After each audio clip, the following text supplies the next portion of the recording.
نحمده ونصلي ونسلم على رسوله الكريم وعلى آله وأصحابه أجمعين. بسم الله الرحمن الرحيم. Today we talk about, just very briefly, about Ayatul Kursi and the three surahs, the Surah Ikhlas, Falaq wa Nas, and why we include them in the morning and the evening adhkar. There's a long hadith in Bukhari about Ayatul Kursi, where Prophet Sallallahu Alaihi Wasallam, I'm describing just the theme and summarizing it. Prophet Sallallahu Alaihi Wasallam, he asked Hazrat Abu Huraira radiallahu anh to guard some of the mal of the sadaqah. And then he found somebody coming and trying to steal it. So he caught him, Hazrat Abu Huraira radiallahu anh, and he said, I will deliver you to the Prophet for accountability. The man apologized and he said, let me go, I won't repeat this. He did. Later on, he found the same man doing the same thing again. Caught him again. He was going to take him to the Prophet, but he said the same thing, apologized again, so he let him go once more. The third time when he found that man doing the same thing, he said, okay, now we're going. There's no excuse this time. So he goes, okay, how about I tell you something that will benefit you a lot.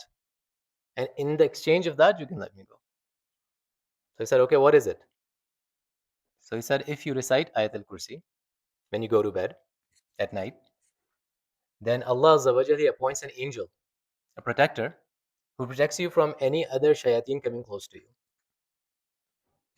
So a deal is a deal. Hazrat Abu Hurairah lets him go again. But then he goes to the Prophet and he verifies. The Prophet ﷺ said, he is a liar, that guy. Now, Prophet hasn't met him. He said, he is a liar, that guy. But this time he told you the truth. And then the Prophet says, Vadaka shaitan. And he was actually a shaitan, guised in human form. So it's actually one among them. He understands what his own weakness is. So he gives his own weakness away, so he doesn't have to appear in front of the Prophet ﷺ. But we learn something valuable from this. So that is why we include Ayatul Kursi. There are other benefits to it as well, but we try to summarize and discuss one benefit. So we include Ayatul Kursi in the adhkar of the morning and the evening. Later on, moving on, Surah Al-Ikhlas.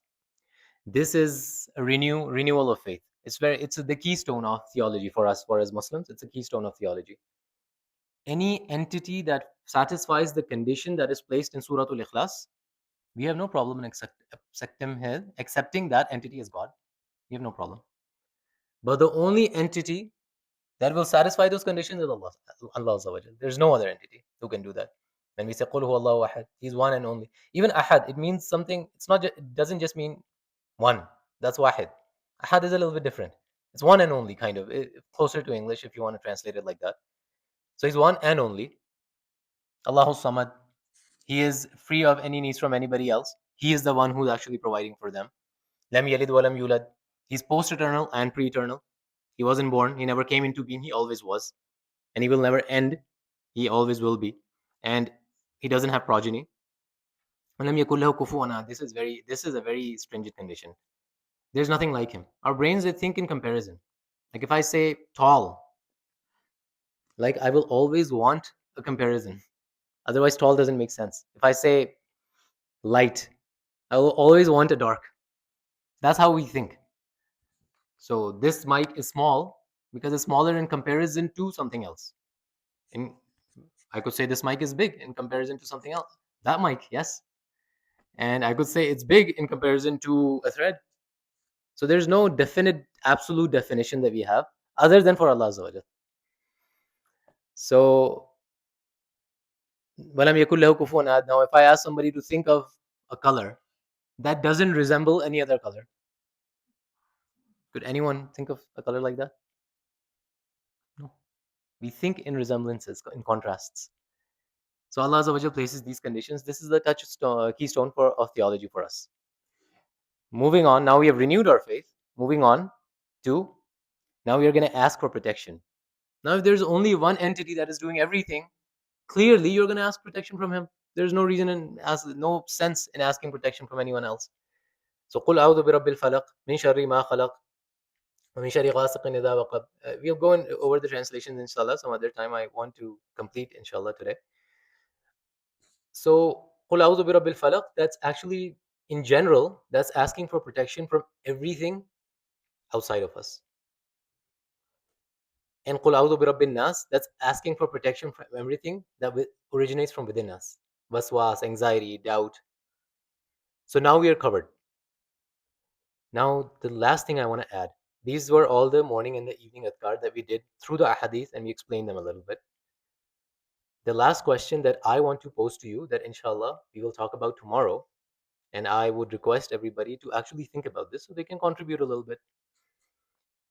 You may have noticed a theme in these adhkar, the morning and the evening ones. There's a recurring theme, which is we are asking for protection from different things. And even the translations, they're protecting us from different things. There are many other things than protection that we need, but we are not really asking for them. Mainly, we are asking for protection. And the other recurring theme is the one that we talked about yesterday, is tawakkul. Tawakkul and protection. These are the two themes that are very, very recurring in these adhkar. So my question is, why is this protection theme so recurring? Like, what are we going to do with protection? Like, there must be a reason for us to be protected. If we have something very valuable, we protect it. But it serves a purpose. That's why it's valuable.